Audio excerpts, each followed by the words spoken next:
So, hello everyone. I would like to greet you all happy 1st April of 2020. I know everyone is wishing and hoping, including me, that this month would be nicer, less stressful, less depressing compared to the previous 3 months. Because I know it's been rough. We're like in a roller coaster ride that since the start of the year, the Taal, now this virus, is really an upside down for every one of us. And I know that this month is a very crucial month for this year for two things.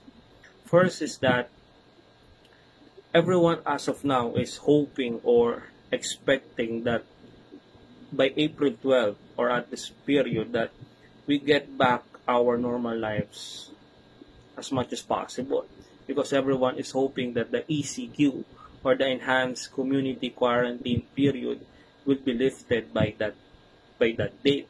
Kaya nga, we're hoping that we could get back to our normal selves, our normal lives, our normal behavior, our normal activities.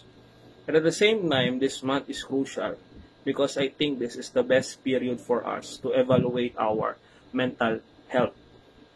Sa nakaraang 3 buwan na dumaan, plus the quarantine at this point, how is your mental health now?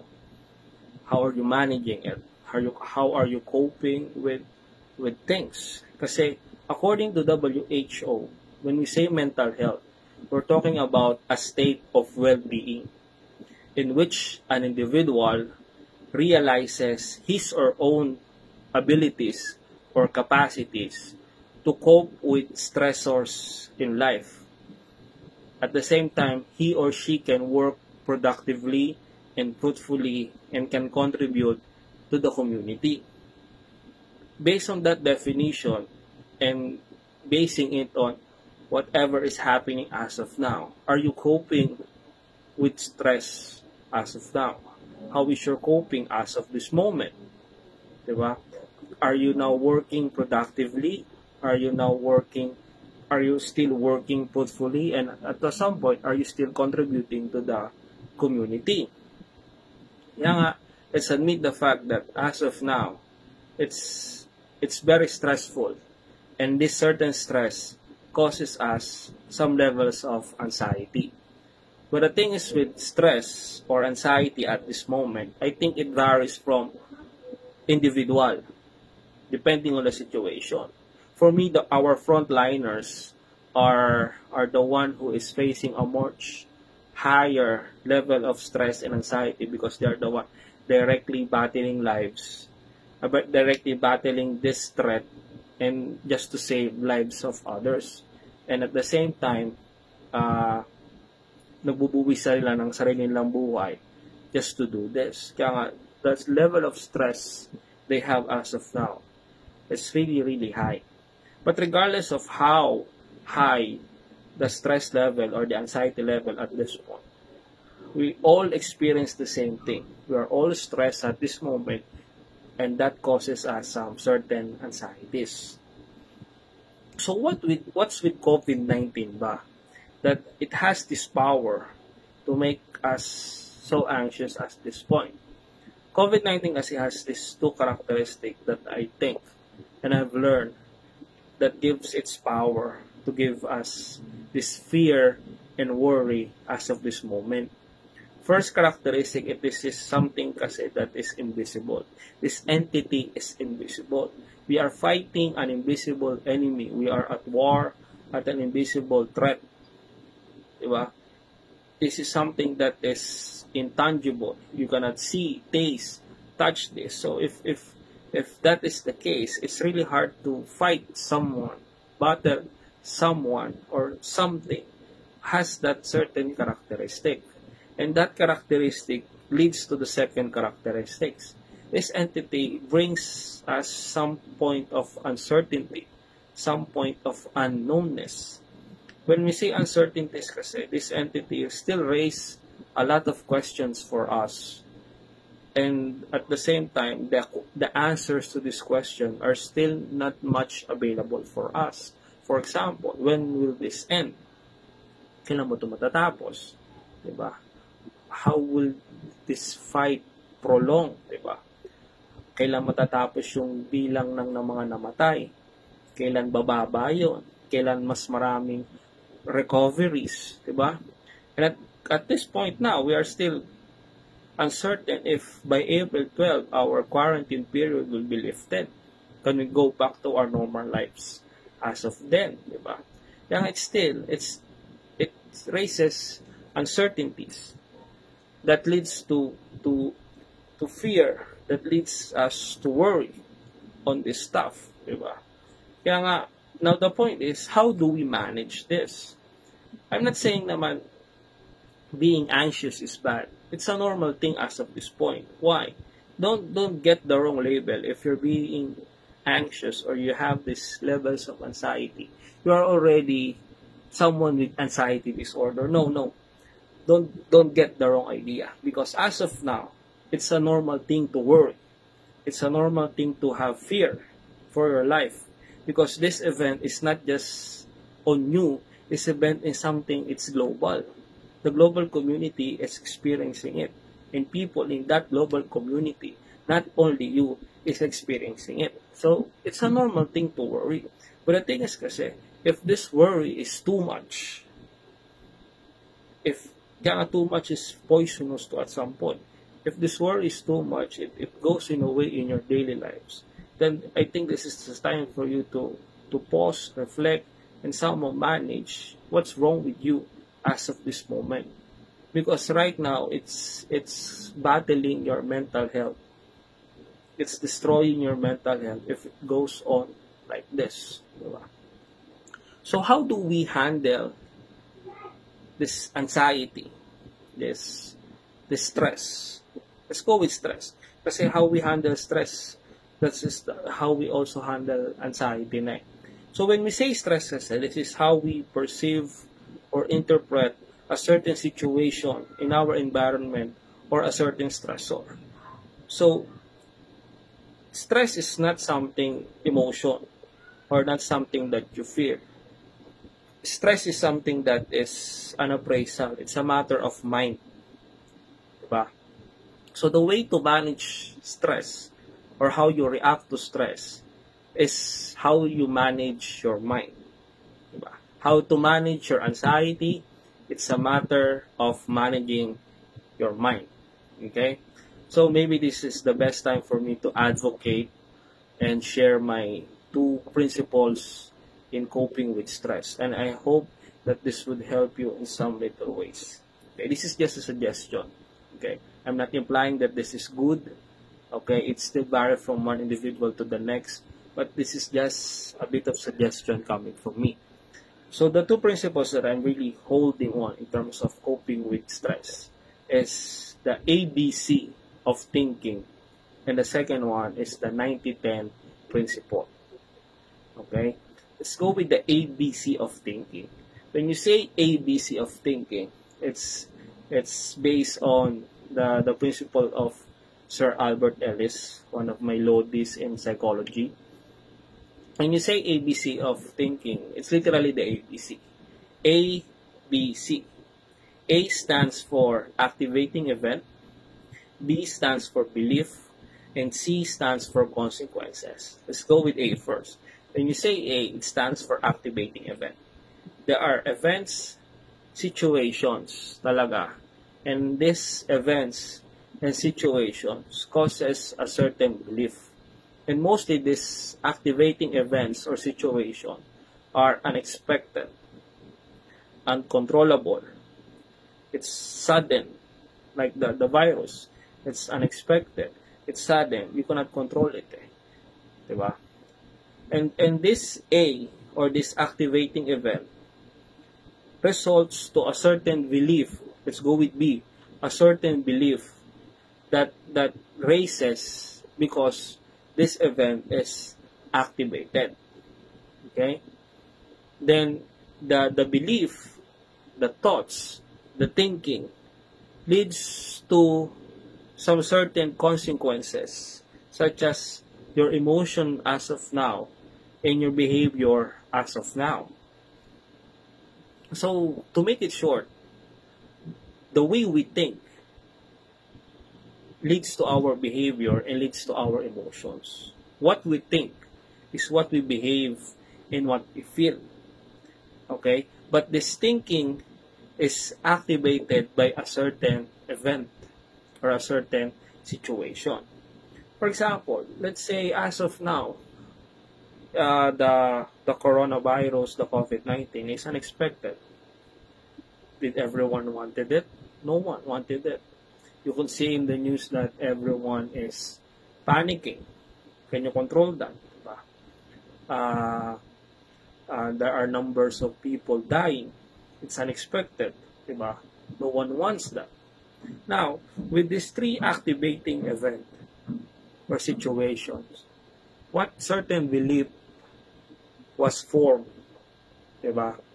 Because of this, was it more, you think more fearfully, you worry more, diba? Because if you do that, definitely the feeling of anxiety and certain behaviors would come of it. You getting the point? I hope you're getting the point, diba? For example, let's make it a little more clear. Let's say not related to the crisis right now.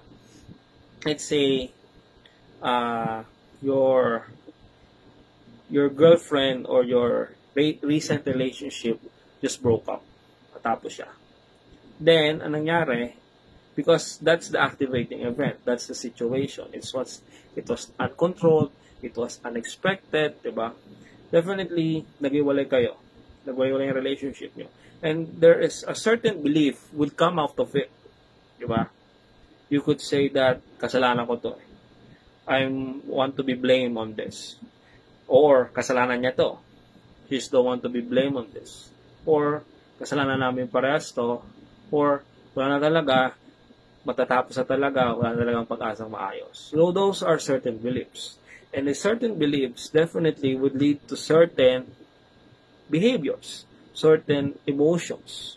You have the belief like this, definitely there's a tendency for you to be sad.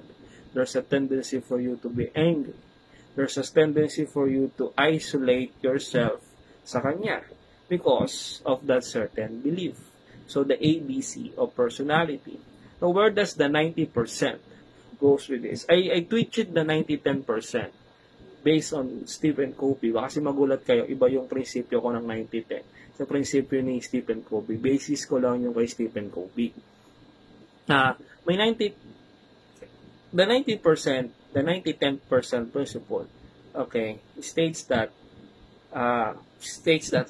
for me, 90% of your life, majority of your life, is something talaga is uncontrollable. Something that you cannot expect to happen. Diba? Majority ng buhay natin talaga, hindi natin kayang kontrolin. But there is a 10% that you can actually control. And the 10% is the way you think, the way you react to certain situations, how you form your beliefs, how you form your thinking on certain situations. The thing is kasi, the 10% can be increased depending on you. It's a matter of doing it talaga. Na mabababain natin yung 90% na uncontrollable and increasing the 10% more. But it's up to you. My point is, guys, kasi whatever is happening right now, whatever you can control as of this moment, is the way you perceive it, the way you think these things are. How are you going to react on this? Are you going to react on this more fearfully, more irritated? Or are you gonna act on this by putting your thinking caps on? Diba? Definitely, it's your choice as of the moment. If you chose to be more anxious as of now, it's your choice. It's because of the patterns of thinking. If you chose to be more positive on this, it's your choice as of now. It depends on the thinking patterns. It's up to you, how you manage it. So, sir, how do we become more positive rather than reacting this more on negative? I have two suggestions. First suggestion is think positive. The second one is focus on the here and now. Let's talk about first the think positive. Actually, thinking positive doesn't work in ways that you think it would work. I'm telling you right now. Thinking positively is not that easy. It requires certain levels of maturity and experience. So, and then why am I suggesting it to you? Because I think right now it's the best way for you to start practicing positive thinking. Guys, if you want to really do positive thinking, to have a more positive belief, positive reaction on any activating event, and give you more positive consequences such as emotions and behavior. It starts by doing it right now. Diba? Because if you want to have results, it requires thinking positively, consistently, and persistently. Meaning to say, you have to have this will to continue practicing it. If you want to have more mental strength, be more positive, it requires consistency of practice. So, how do we consistently practice? Guys, mental strength is like physical strength. When we say physical strength, if you want that certainty of physical strength, you need to go to the gym, you have to lift weights, diba? Pero the thing is kasi, if you're gonna go to the gym for 9 hours for a day, it will not give you any results. Diba? If you want to be consistently fit, or if you want to have this physical strength, it requires you to go to the gym every 20 minutes every day. Not just for a day. For a day talaga you cannot see result. And if you cannot see results, you give up. Diba? You quit all of a sudden because there's no results. Consistency is something that is slowly done. It's gradual. It's a process. You don't get results all of the sudden. Diba? But if you do this every day in your life, practice this every day in your life, make this a choice in your everyday life, definitely I could tell you, you could see results. Diba? And at the same time, it doesn't also requires, when you say physical strength, it doesn't also requires you to what? To just always go exercise. It includes getting enough sleep. It includes getting the proper nutrition. It includes taking care of your body. Kaya nga, if you're same goes with mental strength. If you're practicing positive thinking, you not just do it consistently, but you're also taking away some negative habits gradually. Diba? What do I mean by that? Guys, I'm telling you, if you're thinking positively as of now, if you want to practice it, I'm telling you as of the moment, it will always be challenged. Why? Because of the because of the unexpected event, because of the uncontrollable situation. It will always be challenging. Every day, it's a challenge. Yan. Kaya it's up to you. It's like a weighing scale. If there is something negative as of now, would it be more heavier than the positive? Kaya nga the practice is counter it.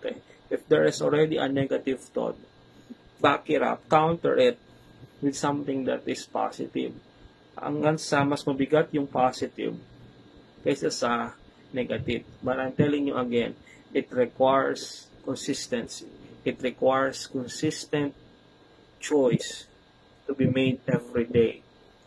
And it requires will. There should be persistence in it. Diba? If you really want this to be part of your life, to be part of your system. Diba? The second one is the here and now. When you say here and now, it's a gestalt term if you're psychologically oriented. is a gestator, but regardless, when you say the here and now, this is more on how to learn to appreciate, to be grateful, and to fully experience the present moment. Some people kasi tend to be stuck on their lives, thinking how their life could be or how their life should be. And it creates an endless resolution and an endless planning for the future. And it creates regretful experiences and regret and guilt about the past. Kasi some people as of this moment, kaya nga they feel more anxious because they worry too much what will happen. But the way this belief they have is mostly about the future, what will happen. Again, that's fine.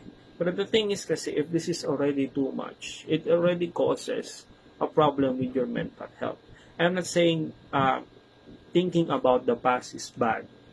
Thinking about the future is bad. But being stuck in the past and in the future is something that is already bad. It already affects your mental health. Kaya nga, it's like thinking like this every morning. Diba?